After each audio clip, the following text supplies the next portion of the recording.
Recording by Kohinoor music studio Bakhri बाजार। अरे माई रे दिल्ली से घरे आजा माना कहनवा राजा दिल्ली से घरे आजा माना कहनवा राजा जी। रतिया में रोवे सजिया पर कंगनवा राजा जी। रतिया में रोवे सजिया पर कंगनवा राजा जी।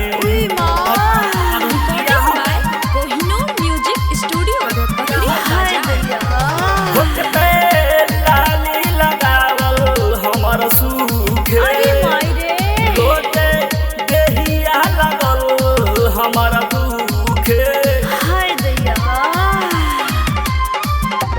होठ पे लाली लगावल हमारा सूखे। अरे माई रे लोटे देहिया लगल हमारा दुखे। हाय दैया कोयला के जैसन लहरे ला बदनवा राजा जी।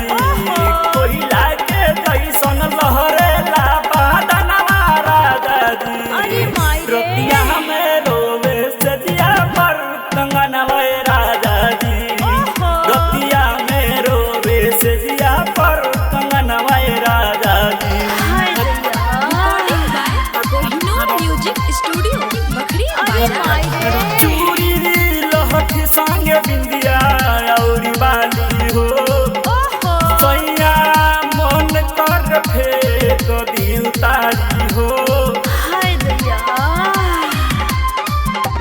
चूड़ी लहठी संगे बिंदिया और बाली हो। अच्छा सैया मन कर फेंक दिल तारी हो। अब तोहरा बिना लागत नइखे निंदियो राजा जी।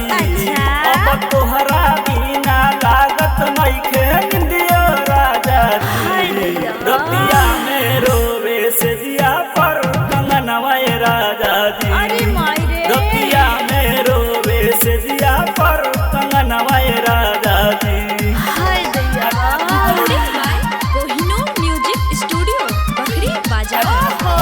प्रेमी पवन बतिया हमारा बुझा हो। अरे माई रे अब तक तोहरा सिवा कुछो नहीं सूझे हो। हाय दैया प्रेमी पवन बतिया हमारा बुझा हो। अच्छा अब तक तोहरा सिवा कुछो नहीं सूझे हो।